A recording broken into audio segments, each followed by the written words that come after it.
Hi, my name is Yasmin Allen and my student ID number is 00500568894.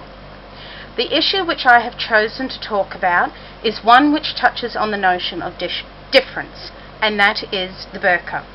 There are two newspaper articles I would like to bring to your attention. One is written by Virginia Hauser with the headline, "The Burqa is a War on Women." The other article is written by Sushi Das with the headline, "PC Brigade Kills Debate on Burqa Ban."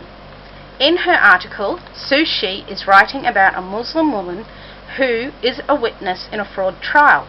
The judge ordered her to uncover her face while giving evidence so the jury could assess her facial expressions and help weigh her credibility as a witness. She goes on to say how intelligent debate has been suffocated by conservatives and pseudo-liberals taking a soft-line approach on the subject. As she says in the Quran, there is no reference that a woman is to be covered head to toe. In Hauser's article, she is writing about how politics views the burqa and how European countries are dealing with the subject. In her article, she reports how the French Parliament has banned the wearing of the burqa on grounds of dignity and equality of men and women.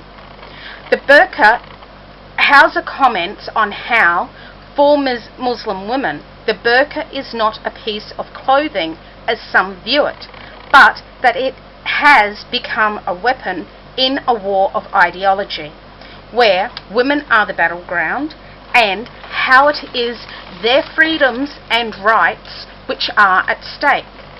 She also says that those who wear and those who insist on the wearing of it are subscribing to an ideology where women are inferior, sexual temperess, and that the female form is a problem which must be covered. I would like to add that this is not about the hijab, headscarf, but of the full body covering. As I am studying a degree in secondary education, I would begin this topic by brainstorming with the children what they understand of the words difference and different. The meaning of difference, as in the Macquarie Dictionary, is the state or relation of being different, dissimilarity. The meaning of different, however, I feel is pertinent. Also from the Macquarie Dictionary, not the same or similar, not having qualities alike, separate or distinct, a different country. Once the students understand the meaning of these words, we can then have a discussion of what they view as being different. For example, is it someone who has a different skin colour to their own? Someone from another country? Someone who believes in a different religion? Or is it something else? I would then ask the students to answer the following questions, which are, what is the Australian way of life, and what is Australian identity and culture? I have chosen these questions as they have been put forward as an argument against the burqa. I also feel these questions are relevant as in researching this issue, people I have talked to have been unable to answer them. We as a nation pride ourselves on being a multicultural society and of accepting others who have different views or opinions to our own.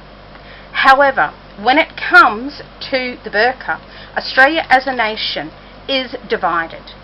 This is because the majority of Australians are uncomfortable seeing women which they feel do not fit in the Australian way of life. When we see females covered and wearing the veil, we feel they have something to hide, and we are frightened and weary of them because of events such as 9/11. In having the students research this subject, they would be learning about identity. Andrew Hickey, in the first online lecture for this course, presented the question, "What is identity?" There followed a quote by Weeks, which I felt answered this question. The quote is, "Identity is about belonging, about what you have in common with some people and what differentiates you from others." Students would also be learning about difference and diversity, and in this, the zone of difference. In an online lecture, John Austin suggests that the zone of difference is where we form a sense of self through looking beyond ourselves, ignoring ourselves, and looking at what constitutes the other. John says the zone of difference is the gap between the lines of binary opposites, for example, male-female. It is the space within which no absolute location on the line of identity can be found.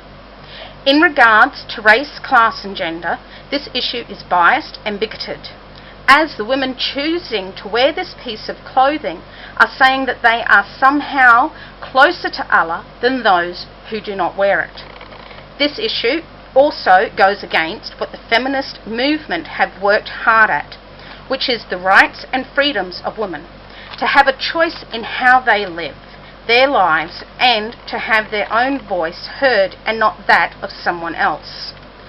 Unfortunately, when we see women dressed this way, there is the presumption that they are a terrorist and are not to be trusted. As educators, it is therefore our job to teach tolerance and acceptance. One way to do this is to have the students read and research a culture or society different to their own. Then incorporate what they have learnt with a culture night, where they not only experience the culture, but hear from people who are part of it. The expectation here is that the children experience that culture and at the same time learn about a society and identity which does not belong to them. To teach marginalisation, I would begin the class by asking students with brown hair and brown eyes to stand in one section of the classroom, then those with blonde hair and blue eyes to stand in another section. Those who do not fit either group to stand in the middle of the class. I would then ask them how they felt about being signalled out and not being able to stand with their friends, as well as have people look at them and talk about them. The most significant result is having the students understand what it feels like when you do not fit within society and with other people's views. Through having students research, participate and experience some of the discrimination their fellow students encounter, it is anticipated that they would begin accepting other cultures, identities, races, classes and genders which are not similar to theirs.